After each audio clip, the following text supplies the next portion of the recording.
program is the Corporate Counsel Roundtable, Deriving Value Through Alternative Fee Arrangements. Before we move on to the panel, I've been told, just to let everyone know, there is a water cooler over there by the wall. You can get your water there if you're thirsty.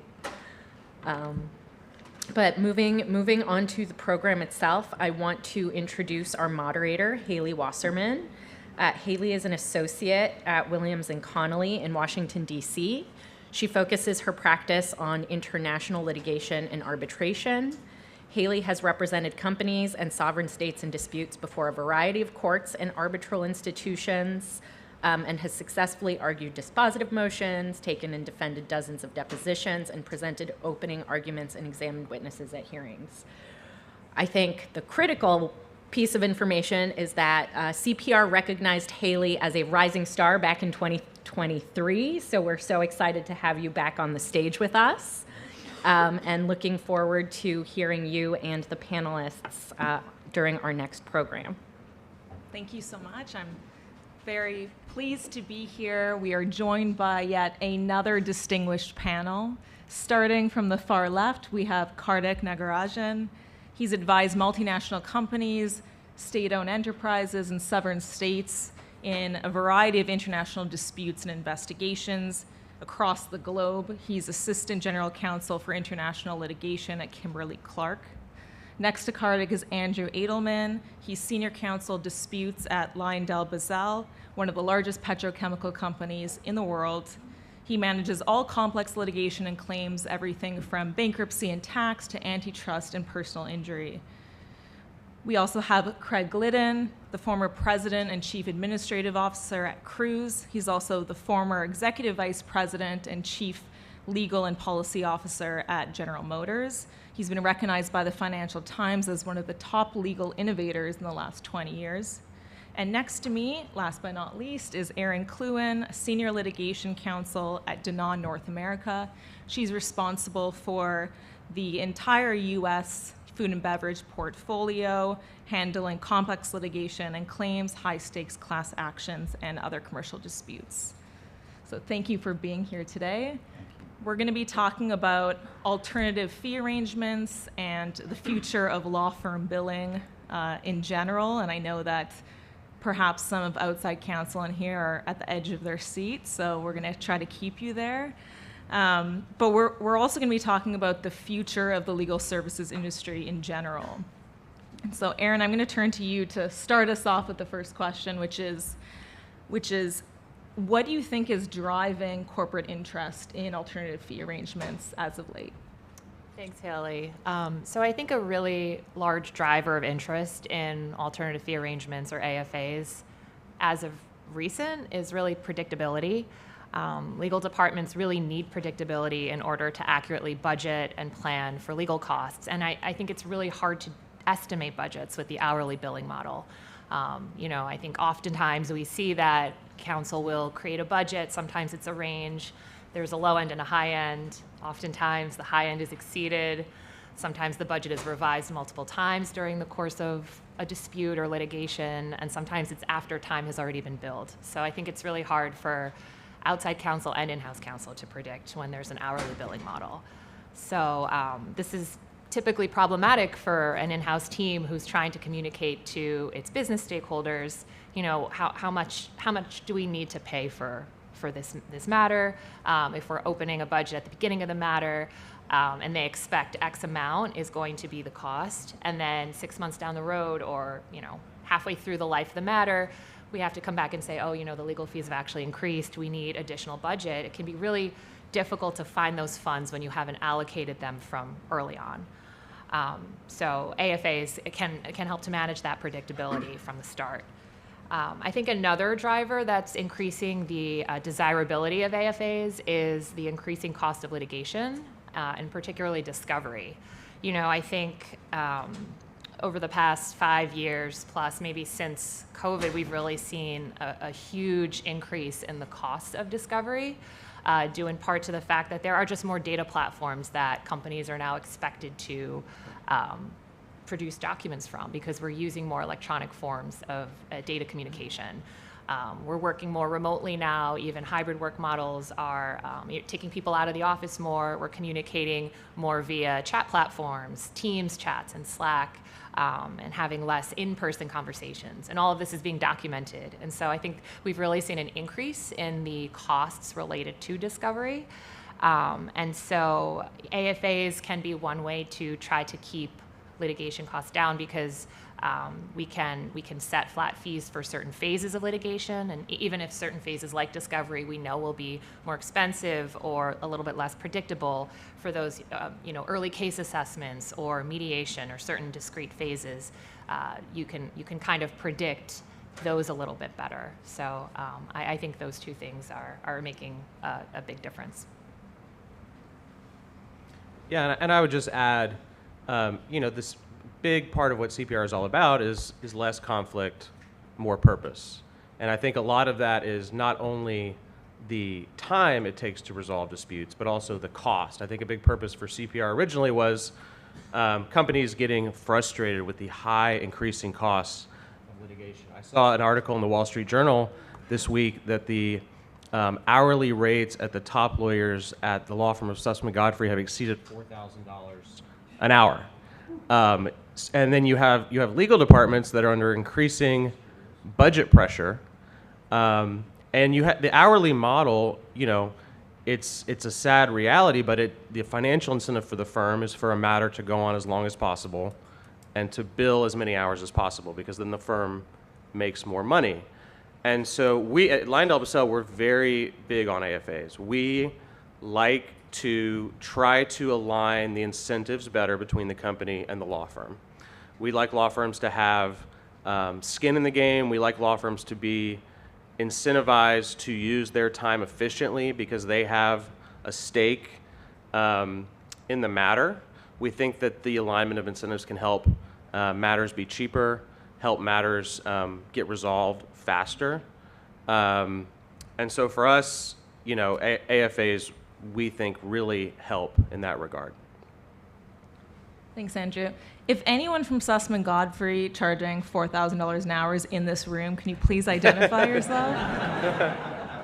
No one? So there's a number of different types of AFA models. We know it would be very helpful, I think, if you can discuss what those are and which kinds of AFA models are you finding are driving improved outcomes in your cases. Well, I'll start because we used a lot of AFAs at General Motors. I've used them at several other companies I've been general counsel of, but let me tell you why I went to AFAs for a big part of our docket at GM. So when I got hired back in 2015, we were undergoing a very big product liability issue involving the ignition switch, and we had some very big high-stakes litigation involving Southern District of New York and class actions all over the country. And what I realized is we had 800 law firms handling the cases of General Motors at the time. It was just way too unwieldy to manage. And I knew that I wanted to spend, bespoke money on the big problems and not spend the bespoke money on the everyday problem. So we approached it almost like an architect would, which was that we broke the docket down. We said, okay, what are those cases that we think are going to be more routine, where we've got a lot of data, where we're able to kind of figure out what these things should reasonably cost, and then price things out on a more predictable basis, as Aaron was talking about. And we focused on the product liability docket and the warranty docket, big dockets at General Motors. And what we found is most of the product liability cases settle. Most of the warranty cases also settle to a certain extent. Many of those warranty cases are based here in California, which has the Song-Beverly Act, which makes it extremely expensive. So we took the data that we had and we used them on those cases. We winnowed the number of firms down from 800 to 18. And as a part of doing that, we then did alternative fee arrangements and fixed fee arrangements for a lot of product liability cases and dramatically reduced our costs. Now, I didn't give all that money back to the CEO of the company. I kept a lot of it in the legal department and then used that money on the stuff that I knew was going to be really bespoke and very expensive to try and get better results on those things. So you just kind of look at the docket, but what we found is on those cases where there's a lot of data, and here's the thing that's interesting. I started practicing 43 years ago. When I started, electronic billing was the thing. It was like, should we really electronically bill? And there had to be protocols developed for electronic billing. Well, electronic billing came into existence. Then uniform task-based management system came into existence. This was the early 90s. I actually started a law firm that was based on using UTBMS to drive costs down for clients. And it was all the rage at the time. We got picked up by Nightline and by the Wall Street Journal and stuff because it seemed radical at the time. We even hired temp lawyers. This was a decade before Axiom came into existence. And we were doing a lot of this stuff because we wanted to appeal to that kind of mentality on the in-house side. It was great. Then I realized that the best way to effectuate change was to go in-house. And so that's when I went in-house and I started to kind of push on it from that side of the equation. But now, as a result of those things, there's so much data that's available in your corporate legal departments. If you would just look at it, and then now with other tools that are coming to bear, how you can analyze that information, I think you can get a lot more price predictability than you may have thought earlier in time. So those are the kind of matters we've used them on in the past, and I think there's probably more matters that could be used for them as well. I would say that in my experience, flat fees or capped fees can be really effective, especially if they are matters that are similar to past matters that you've worked with, and you know, counsel has also worked on a similar matter before. They kind of have a decent idea of how much a stage of litigation might cost. So whether the capped or the flat fee is for a stage or it's for the entirety of the matter, I think that can really help to achieve that predictability factor. But I think a success fee can also be a nice thing to add in as kind of in combination with a flat or capped fee to incentivize early case resolution. And I think this particularly works when you're on the plaintiff side. For example, if the case is resolved before discovery, which, you know, a lot of us want to make sure that cases are resolved before discovery so we can avoid the excess cost, the burdensome nature of fact-finding and the disruption to the business, the legal department can then allocate a certain percentage to counsel as a success fee. So counsel has a stake in it as well. So I think that this really helps to incentivize early resolution before certain phases of litigation that we know can be highly variable and difficult to predict costs for, but we know will be expensive. Yeah, and you know, for affirmative claims, I think it's a lot easier to do an AFA than defensive claims. Defensive claims, you know, you can do phase-based flat fees, but litigation is it's hard to predict. Depends on the case, like Craig was saying, depending on how bespoke it is. But for an affirmative case, I love to do a pure contingency if a firm's willing to take the risk.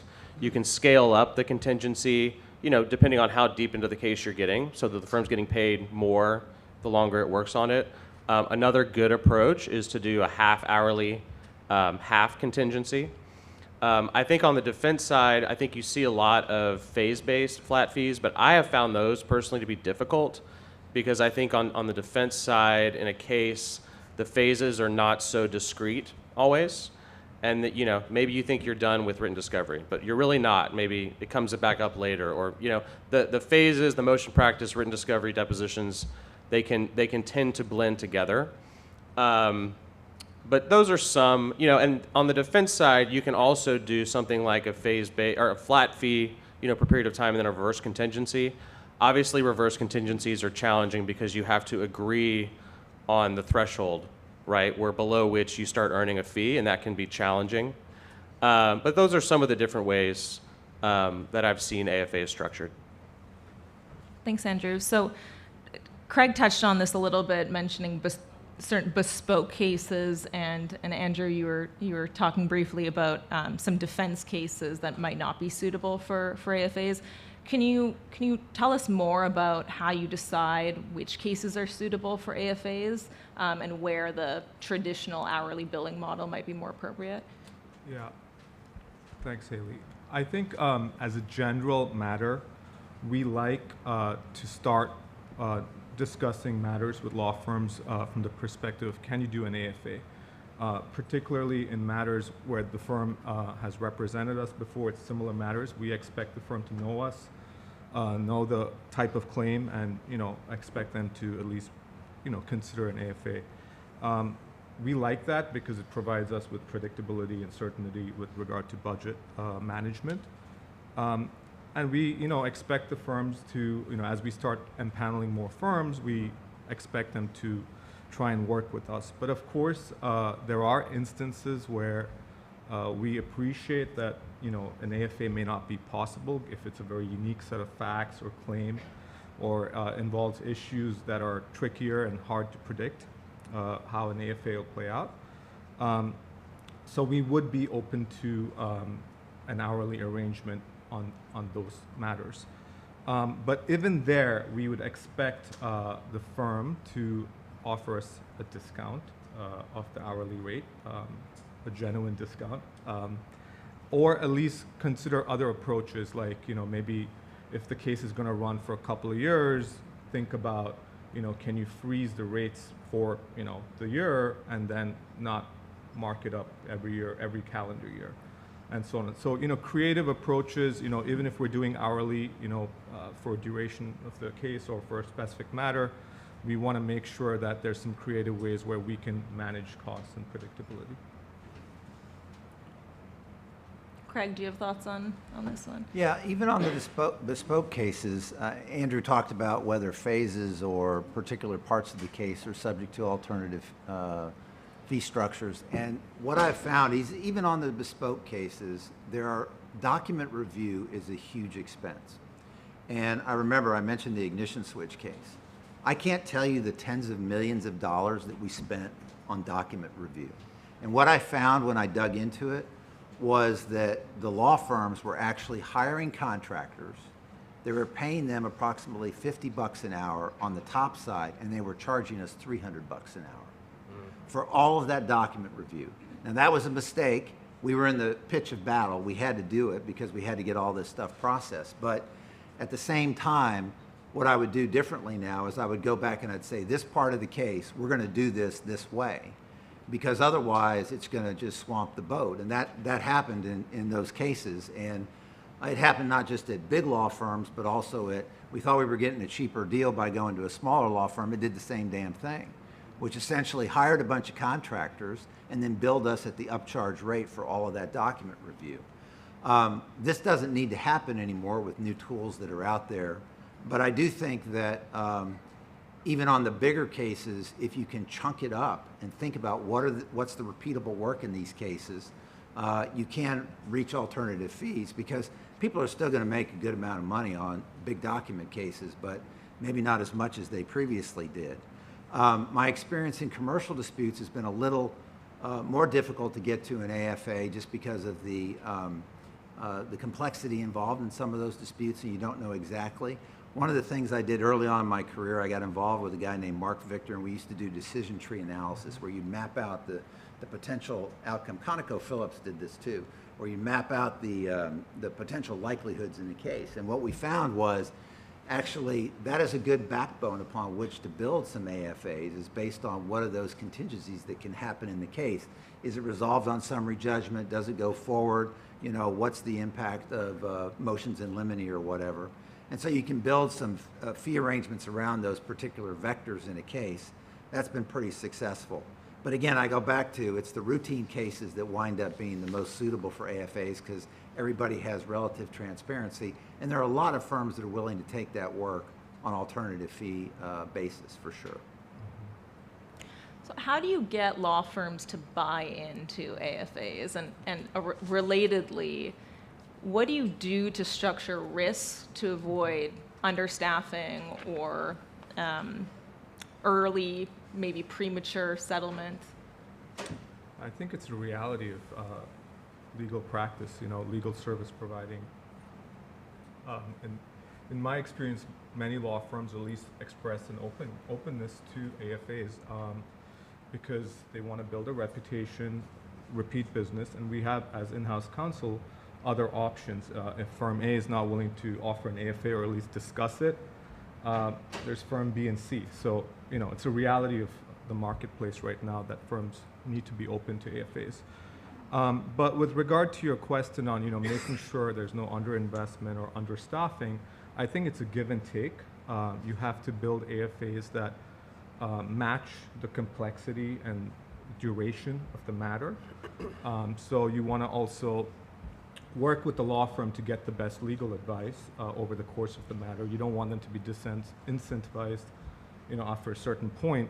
So you build in, in the context of an arbitration, you can say, up to jurisdiction. If you prevail, this is the cap, or this is the flat fee. But if you're running the whole case, and the firm may say, okay, this does not include annulment or set aside or interim measures, and there's a give and take. I think the in-house counsel needs to be aware of how a case could go, so that you can structure the case accordingly, the fee arrangement.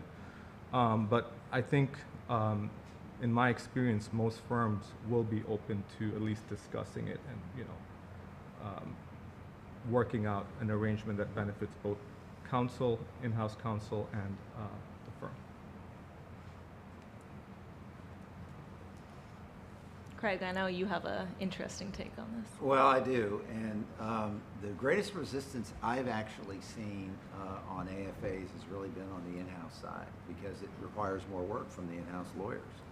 I can't tell you the number of outside counsel that have told me, oh yeah, we're all in on AFAs, and then you get to the in-house counsel and they basically say, no, it's too hard, we don't have the data, and they push back a little bit. And I can't tell you how many people from big law firms have told me, they're willing to do AFAs, but they can't get the in-house people to do it.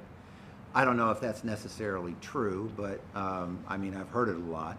And I do think it does require more work on the part of the in-house lawyer, because you have to know the docket, you have to know the data, you have to understand, how this can potentially unfold, so you're able to negotiate it in a fair and reasonable way. And I do think that the key of all of it is it's never a set it and forget it thing. Even if you come up with an AFA, to Haley's earlier point about, underinvestment in a case, or if things are going south, what are you going to do? Well, your in-house lawyers have to be fully engaged as managers of those things to recognize they're not going to let that happen in a case. And if you have to renegotiate, because circumstances change, you have to renegotiate it. But again, it's a calling, actually, on the part of the in-house lawyer to say, we're really going to do this. And if we're going to do it, we're going to do it right. It's not just something that you can just outsource to the outside law firm to do, because it needs a co-equal dance partner to come up with a reasonable fee. So we're going to move on to a topic that I know everyone on this panel is very eager to talk about, which is, how do you see AI impacting, either now or in the future, legal services billing? So I think this is a really interesting question, because I think we really are sort of at the inception of understanding how AI can impact legal services billing. And so it's kind of, gathering facts now. What can outside counsel explain to us or show us? What are their capabilities currently, and where is their AI practice going, to be able to inform how over time AI can be built into their services that can, help create efficiencies for the client. But I think it's hard to ascertain exactly what pieces those are right now, because things are changing so quickly. I do think, though, that there are going to be certain types of work that legal departments are just not going to pay lawyers for, either anymore or at the rates that they currently pay. And in-house counsel is going to become more knowledgeable about what AI can and cannot reliably do when it comes to the work that we have typically paid lawyers and outside counsel to perform. For example, I think that I can think of some examples that involve sort of straightforward tasks involving very discrete data sets that come to mind that AI can very efficiently take on, that don't require, I hesitate to say any lawyer work, because there's always, we never want hallucinated cites in our briefs, and we always want there to be a level of cite checking and a level of quality control. But for example, a summary of a deposition transcript, or a chronology that is pulling from sort of a discrete universe of documents, or first level document review, as Craig mentioned, I know most of us, in-house at a prior time in our lives, we're outside counsel and we were junior associates, and a lot of our time was spent billing to document review. But now, I think that is a task that is, I don't think it'll be eliminated by AI, but I think it'll be drastically reduced. So I think that in-house counsel are just going to expect that lawyer time will be spent on tasks that require more strategic thinking, fine-tuning of work product that maybe AI is doing the first run-through of, rather than these more straightforward tasks. And I think it might be similar to how, certain billing guidelines, I can say that for our company, we have billing guidelines that we send to outside counsel, and there are prohibitions on lawyers billing administrative time that say, a legal secretary or a paralegal can perform. So I think we're going to see more of that, maybe prohibitions on certain tasks that over time there will be an understanding that AI can efficiently and accurately perform these tasks, and lawyers don't need to do the first round of document review anymore. But certainly they'll do the quality control, they'll do the second round check. And I think reduction in lawyer fees is really what companies are looking for right now. And to use AI not only to increase strategic thinking about cases, but to reduce lawyer fees around certain categories of tasks. So where can we cut down certain tasks, as I mentioned before, that previously required hours of work by lawyers, maybe dozens of hours of work, but now only require a fraction of the time, maybe a couple of hours for an associate to sort of review and ensure that the AI did what it was supposed to do. So I think that law firms are going to need to adapt their billing models to account for this and to ensure that AI is being used to achieve these efficiencies for clients. Haley, may I jump in here? Please. So I feel pretty strongly, maybe this is my in-house bias, but it seems like AI should really dramatically reduce the cost of delivering litigation services. When I think back when I was a young associate at the tasks that I did, a lot of them could be a lot faster with AI, particularly drafting chronologies. I think of that one, I spent hundreds and maybe thousands of hours drafting chronologies. Drafting first drafts of pleadings, written discovery, deposition outlines. And so I think the number of hours required to, conduct a case should go down. I have yet, this is an opportunity for all of you, I've yet to hear one law firm lawyer ever tell me AI is going to make things cheaper for litigation. What they typically say is, oh, we'll take that time and then we'll reallocate to the high-level strategic thinking, right? But it's just really interesting. I think the law firms that don't, in-house, like Aaron was saying, in-house companies are going to expect it to get cheaper. And you're going to hear Craig talk about some interesting kind of developments in AI firms versus non-AI firms. And I think the firms, it's the leverage model with, I think it particularly has a big impact on the lower level work, the associate work.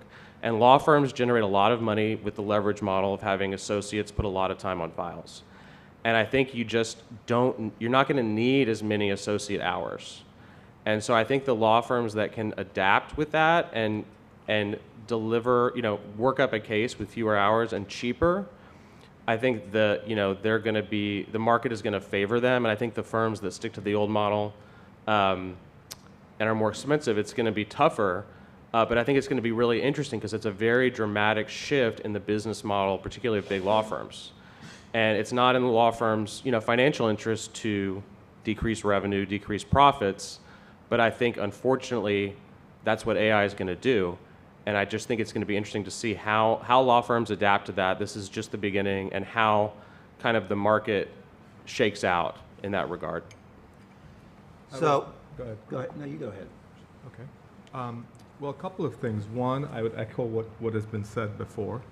Two, I think law firms need to be cognizant that we in-house lawyers are also using AI, so we are seeing the benefits, and there is an incentive for us to use it because it cuts down our time and gets us our answers in a faster format, and we have to check it, of course, but we see the benefits. We hear a lot from law firms in their pitches how they're using AI, and we expect that conversation to continue and understand how they're using it for the benefit of our case. But what I'm not seeing a lot yet is how it cuts down costs for us. And I can safely say this is something that law firms need to be thinking about very hard in the coming months and years. I would say year and a half, months more accurately, because there is this expectation in-house. Okay, that's great. Everyone's using AI. They're making sure that there's, the case strategy is developed using AI. Great. This sounds helpful. But then that piece about like how is it helping manage or cut down costs is not fully forthcoming. And I appreciate that this is a fastly evolving space and everyone's trying to figure it out, but there's also internal pressure on us to, pass on savings. So my view on this is if we don't get alternative fees, we're going to get alternative firms. It's just that simple. That new entrants, if I was starting a law firm today, I would do it very differently than I did back in the 1990s. I would start with AI. I would have an AI native law firm, and I would start to build the firm from that perspective as opposed to starting with people first. And if you think about it, this is called the new mod. Have you guys heard about the mod law firm? The mod law firm is the AI first firm. And if you think it's just happening on the fringes, when you have an executive committee chairman of Sidley and Austin leave the firm to start a new mod firm, that's an indicator that people are starting to move in this direction. Also, just yesterday in the Financial Times, maybe it was even today. Today's the 12th, right? It was today. Mustafa Suleyman, who our good friends from Microsoft will know, he's the head of AI at Microsoft, came with a prediction of professional grade AGI in 18 to 24 months.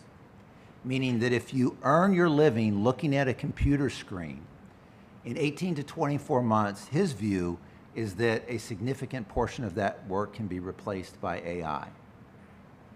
So if you're not following this closely, as Andrew said, it's moving so fast, but you have to actually, if you listen to Davos and listen to Dennis Hassaba and the other people that were talking about where this is moving, it's moving much faster than we think. And there's a lot of inside the profession, gnashing of teeth about it. But there are people out there that are going to start businesses that are going to compete. And the other thing I would say, too, is if you think that the regulatory barrier is going to be that substantial to stop this from happening, think of it in this context. The hyperscalers are spending $700 billion in 2026 on building AI data centers.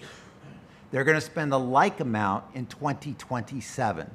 That's $1.4 trillion.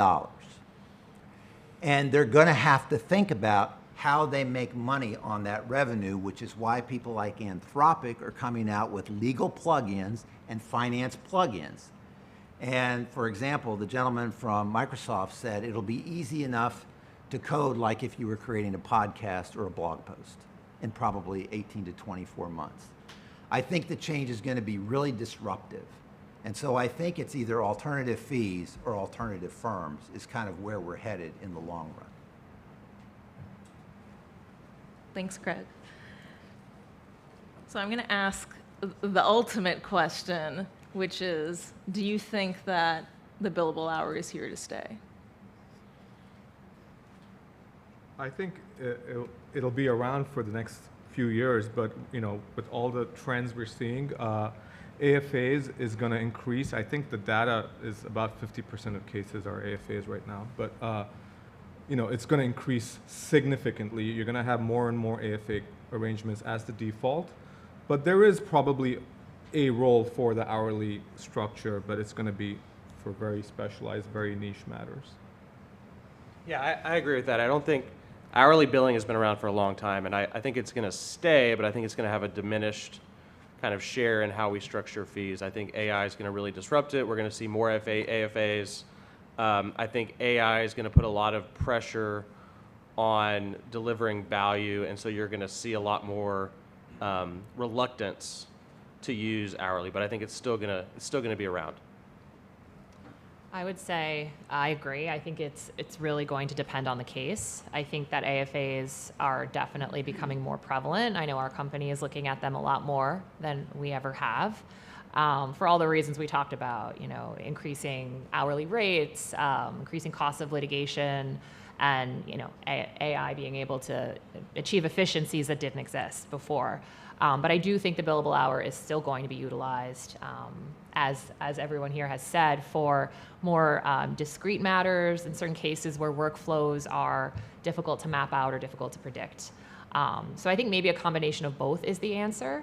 I think perhaps a flat fee for certain parts of the case or a capped fee for certain phases, and then using hourly rates for a phase that might exceed that, or a particular part of discovery that is really difficult to predict if and when we get to that phase. But I think either way, it's going to require law firms and in-house counsel to work more closely together and sort of monitor the budget throughout the life of the litigation, which I don't think has been done as much in the past because it hasn't needed to be done. But I do think with AFAs, there needs to be sort of more of a flexible framework where you're sort of reevaluating as the case is proceeding. And to Craig's point about the decision tree, if it goes one way and you expected it to go another, okay, maybe you reevaluate what the arrangement is at that point in time. So I think both will exist, but AFAs certainly will become more prevalent. So what we're dealing with really is how do we define value for services rendered.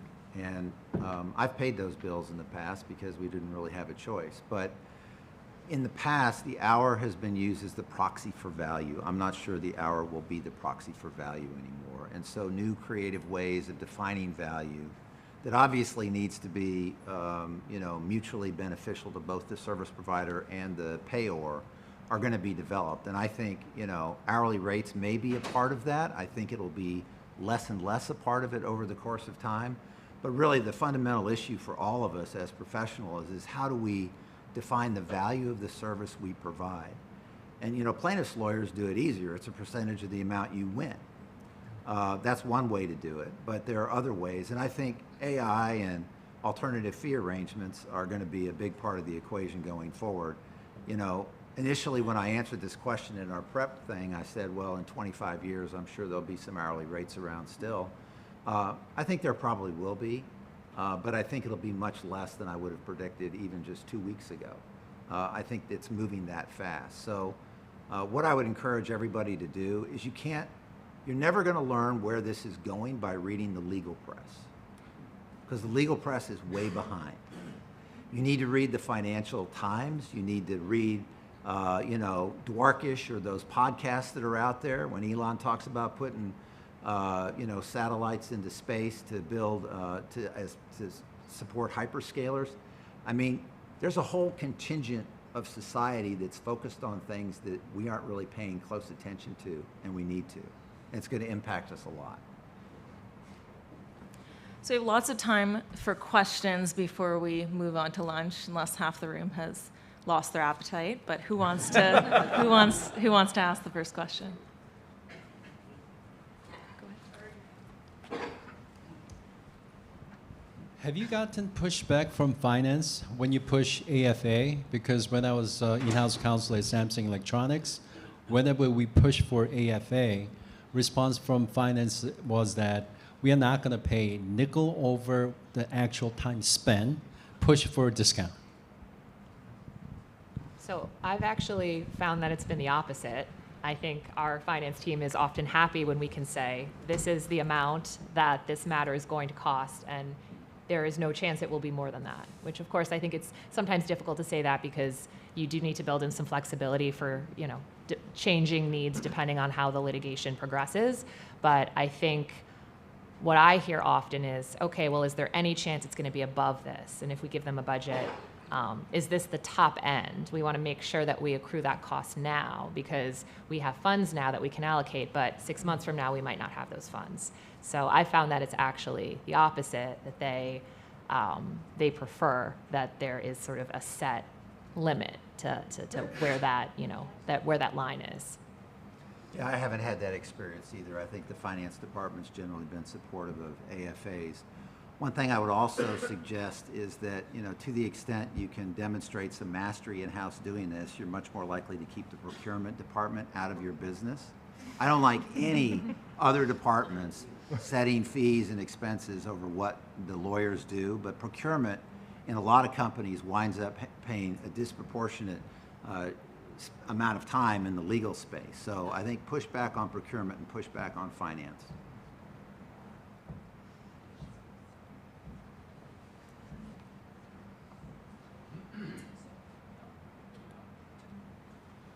Hey, so I'm the choir that y'all are preaching to. I love AFAs, and I have them in virtually all of my matters. But I wanted to get your feedback on a couple of points of pushback that I've gotten from outside firms. First of all, the goal obviously is to create an incentive for efficiency. So they think about how they want to do things and then present the AFA with that in mind. And then I get involved, and I've got opinions, and I push them in one direction or another, and that throws off their analysis, and then we end up having to renegotiate. So there's that one. And then the other one, which I think is a broader systemic issue, is that, litigation is only one part of what firms do, right? They do a lot of other work, and a lot of that transactional work that they do, they get paid every cent of their $4,000 by hedge funds or whatever. And so the litigation ends up coming in at a 60% realization rate on these AFAs, and the litigation team kind of loses power versus the other lawyers in the firm, and all the good lawyers go and do transactional work. So I just wanted to get your thoughts on those two issues. I mean, I would say on the plaintiffs, on the affirmative cases, the big selling point for the firm is if you take risk and you do well, you can make a lot more money than your hourly rate. So by taking risk and by being a good decider of what cases you're going to take into your investment portfolio, you can make a lot more money, multiples of money than the hourly fee. And I see plaintiffs firm or firms that are very interested in that because they have a lot of hourly work and they have the kind of predictable revenue from that. But by taking risks, they can be exposed to some very significant upside in their revenue. So to the first point you raised, which is whether or not the firm sees it the same way you do, every law firm has an operating system, and it's different. So all of our phones pretty much have the same operating system. But if you go to firm A or you go to firm B, they're going to have two different operating systems, which is what's the leverage ratio in the firm? How many associates to partner ratio do they have? What paralegal ratio do they have? And oftentimes what happens is their operating system doesn't really match with your common sense operating system. And so you've got to actually get to the point of what is the operating system you're going to use in doing this AFA. And I think that's the granular approach. In terms of the transaction lawyers, having the benefit of less price elasticity, it's true. Look at what's happened to some of these firms. Kirkland & Ellis used to be a litigation firm. It's now a private equity firm. Latham & Watkins, private equity firm. So you know what? Let them do their private equity. Go to the people who do litigation to get AFAs. And if they can't necessarily get it done inside that firm, those lawyers will leave that firm at some point and hire them then. I would add, when a practice is incredibly busy, like international trade, import controls right now, it is a little bit more challenging to get AFAs because there's so much work, and I think it's hard for firms to structure fee arrangements that are AFA. But in the litigation space or dispute space, I think there is a little bit more recognition among firms that AFAs are possible, especially given the duration of those cases run longer. And I think to your point about the negotiation with counsel, when we get involved as in-house counsel, that's where the give and take, I think, comes in, and your relationship with your management in-house. Because if the firm is offering you a certain arrangement that we think is reasonable and circumstances change, I think it's incumbent upon us as in-house lawyers to explain to our internal stakeholders, yes, this is the arrangement that was there, made a year or 2 years ago, but the case really has gone in different ways, and the firm is doing everything they can to manage costs, assuming that you're closely working with them. And that's the dialogue that we need to have with our internal stakeholders to get that extra budget so that the company's protected and you have that, go back and forth with the firm to get the best outcome. And I would just add, I think a lot of it is about trust, and I think AFAs tend to work best when you have experience with a firm, especially experience on a similar matter. Again, I forget who said it on the panel, but there does need to be more involvement from in-house counsel to say, well, you're saying that this motion to dismiss phase is going to cost X, but when you worked on a similar matter for me, you were able, like, this is what you billed. So, and there's efficiencies that you should be able to realize and work product that you should be able to realize from that prior matter. So I think when you kind of show them that, and I think a lot of it is kind of working with your legal operations team too, and seeing, what has that firm historically billed for matters or for parts of the litigation that could be similar or could kind of be extrapolated. And then I think, that negotiation piece does become important, but it does require more involvement from in-house counsel, and also just trust that when they're saying, well, no, this is why this case might be different and why we expect that it might take a little bit more, that you do trust them. And then I think that trust will go both ways, because then they might get more business from you if that ends up being true. And they maybe, even if on one particular matter, the AFA is a capped fee that's less than perhaps what their hourly rate would have been, they can maybe get more business in the future because they were able to work with you on an alternative arrangement that worked for the business. Yeah, and one additional point is sometimes when, a part of the case, for whatever reason, you have to do it as an hourly because the AFA phase is over, and then the firm gives you a certain estimate. It is always so nice to see if they're underestimate, which can happen. So then you know that the firm is also working to manage costs very vigorously. Even on transactions, though, look at what the big banks are doing. Listen to what Jamie Dimon's doing, how they're not hiring as many analysts or first-year people coming into the big banks. So even on the transaction side, I think we're going to see the technology really have an impact. It may not necessarily, work to the same extent in the PE or the VC community, but the big banks, Morgan Stanley, Goldman Sachs, Jamie Dimon at his bank, they're all leveraging to the technology in a huge way.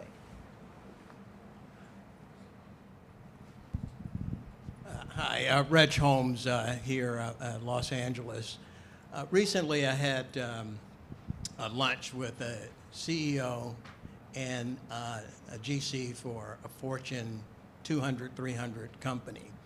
And the focus was to be on AFAs and reducing outside legal costs, and the GC was all in. That CEO wanted to talk about reducing, those of you who've been in-house counsel know how uncomfortable this can be. He cast a much broader net and was asking the question, why do I need in-house counsel? How do I reduce the number of lawyers? Talk to me about that. Greg, to your point, specifically mentioning AI and how that might even potentially eliminate the need for house counsel, and maybe my AI can manage with you, GC, manage my outside. Can't we eliminate expenses like that? And that's the question I have for the five of you, and you've touched on it, each of you. How is that impacting your in-house practice and maybe the heat of your seat? That's not fair. You can't flip it back on us like that. I mean, you know what they say, it's a lot less fun when the bunny got the gun, right? No, I think you're right. I think you're right. I think if I'm being intellectually honest, if it takes fewer hours to do the outside counsel work, shouldn't it also take fewer hours to do the in-house counsel work? And I think that's true. I don't know how it's gonna shake out, but I do think you're right. I think it should take fewer in-house hours to generate the same amount of work because of AI, and that could potentially result in needing fewer in-house attorneys. I mean, we just saw a competitor in my space, Dow, announced, I think it was a week ago, they're cutting 5,000 jobs internally because of AI. I think maybe that was a little bit of a pretext because I'm not sure how robust of an AI plan they really have. But no, I think you're right. And I think it goes both ways. So here's what I would say to the CEO. The in-house lawyer actually has a very unique role because they understand the business as well as the legal side. And that's the alchemy that makes for great outcomes. law firms don't really get the same visibility into the business that the in-house lawyers do. I do think it will impact staffing levels in-house, but I do think having that intimate familiarity with the business coupled with the legal acumen probably puts the in-house lawyers in a better position than the outside. But I think it's going to, this pox is going to visit all our houses. I think I was going to say everything that Craig just said. I think that in-house lawyers are in a unique situation where we are sort of the liaisons and we're trying to not only understand the legal side, but how is this going to affect the business? And there's so many different factors that sort of combine there that there's a lot of judgment and there's a lot of strategy involved. And I think that's something that AI can't really replace, at least right now. But I think certainly there are certain things and certain tasks, maybe certain discrete areas where it could reduce time, but I don't think it will in any way eliminate the role of in-house counsel, particularly litigation. Reg, to your point, something for everybody to keep in mind is the CEOs are under pressure because their investors are asking them, what are you doing to reduce your costs? And so there's kind of a CEO contest. This one's laying off so many this week, this one's laying off so many next week, and every CEO wants to come to the table with some, innovative story about how they're, doing things cheaper, faster, better. And so the legal department has a role to play in offering up solutions that help that CEO tell the CEO story, because they have to tell the story too. Yeah, I would just, everything that's been said before rings true. No one is safe. I think Elon Musk said, what, UBI, universal basic income, in X number of years for everyone, so all of us.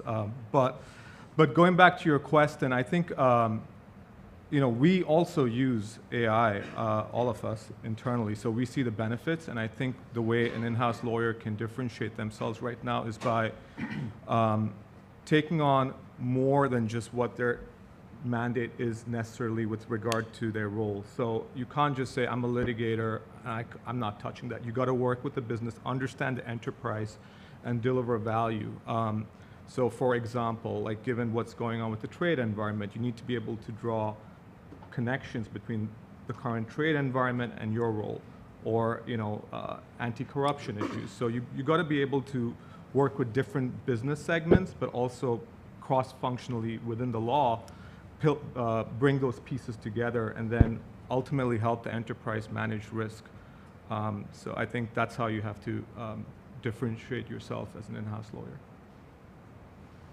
I'll just share the sage wisdom that Craig imparted on me, which I believe was, I'm just glad that I'm not starting my legal career right now. Do we have another question? I have a question.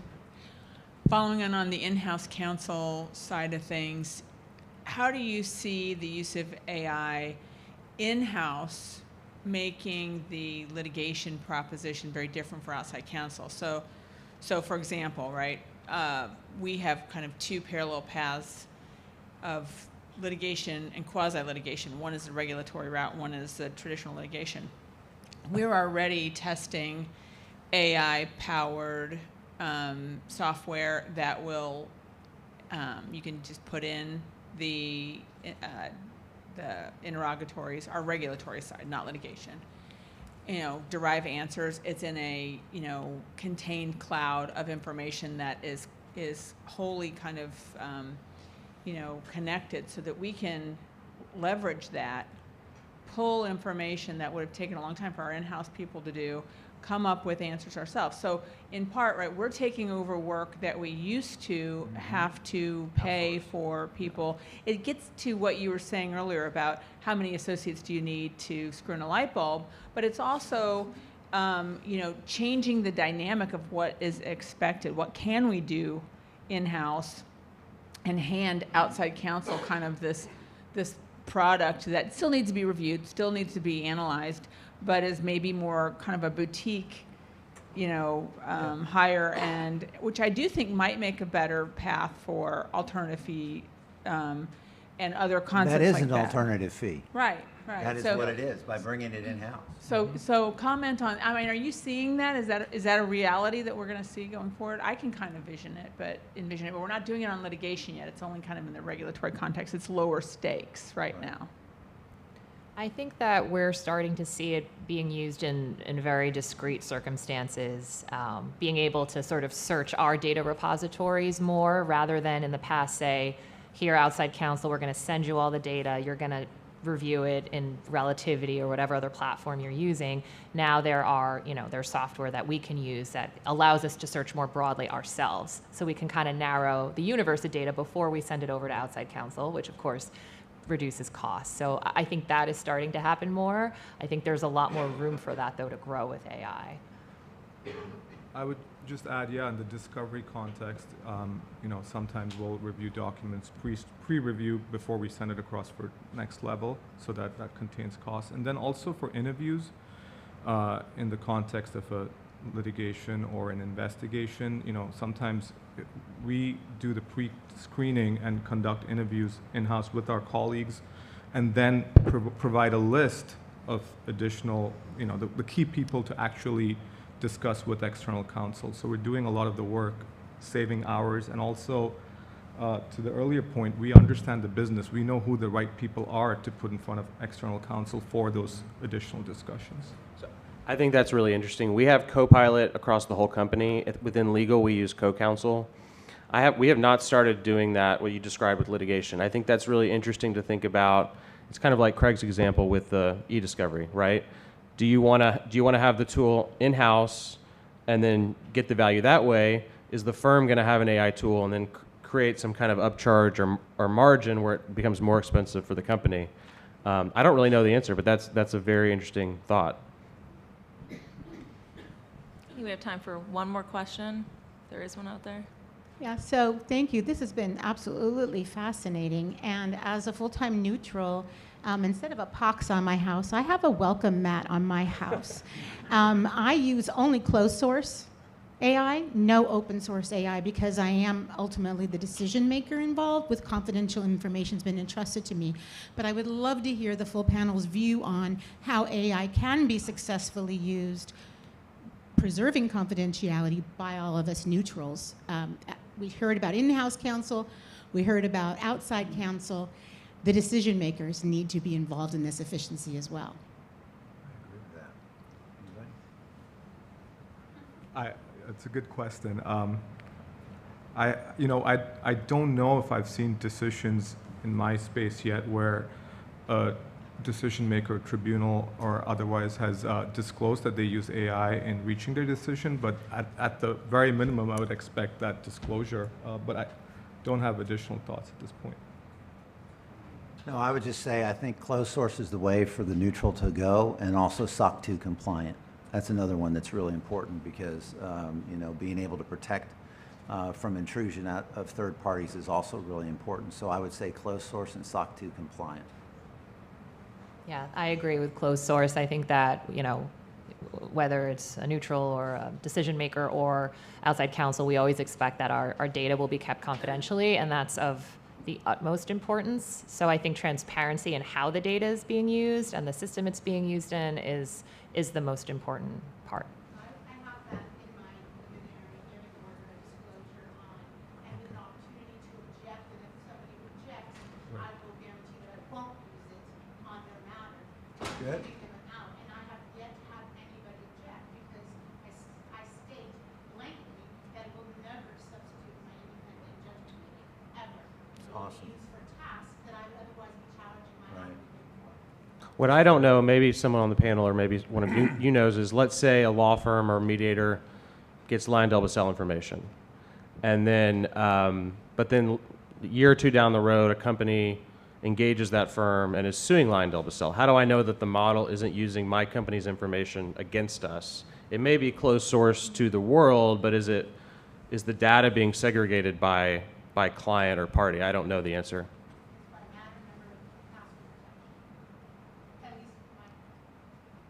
She's not in the business of suing people.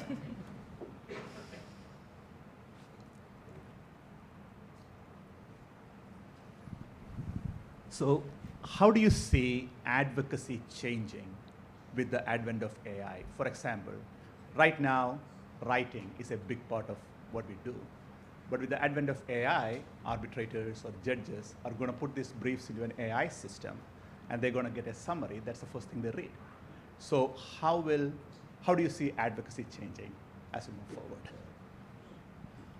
You know, I don't really, I don't know for sure, but I'll tell you what I do. I put a lot of my stuff into Notebook LLM, which is a Google function, and it'll create amazing graphics. I asked for, just last week there were two big developments in the rare earth critical mineral space, and I wanted to know exactly what they were.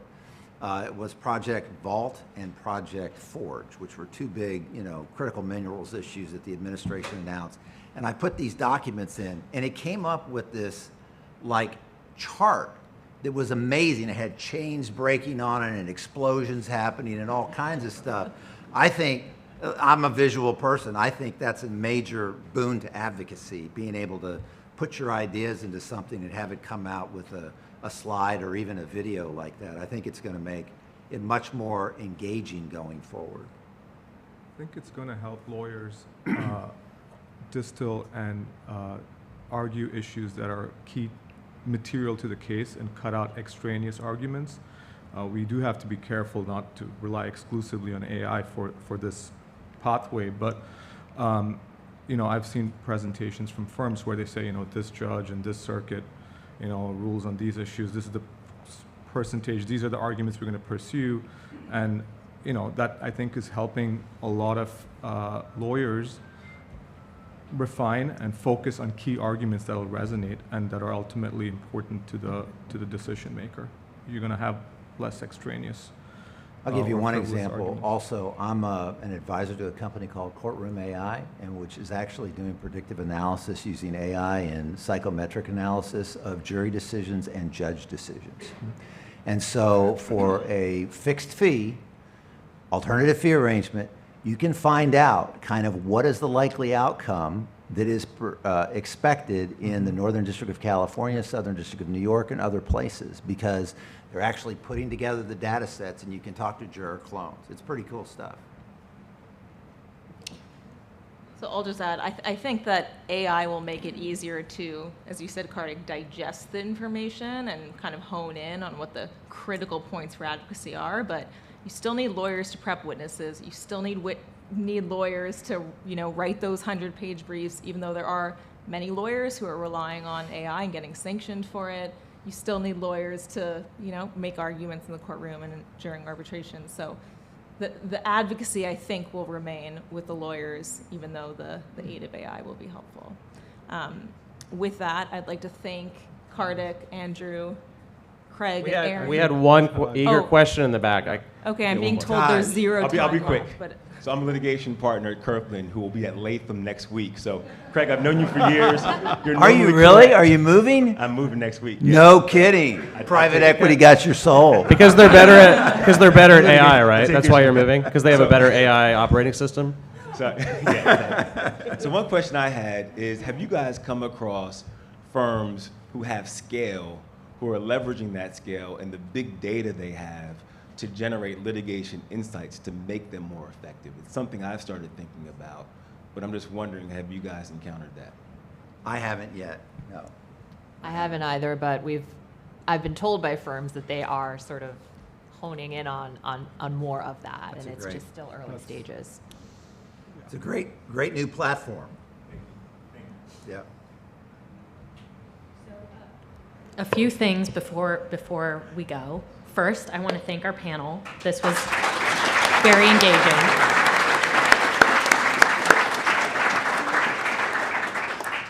It has been called to my attention that I did not introduce myself when I came up earlier. So if you'll allow me 1 minute, my name is Mia Levy. I am the Vice President for CPR's Dispute Resolution Services.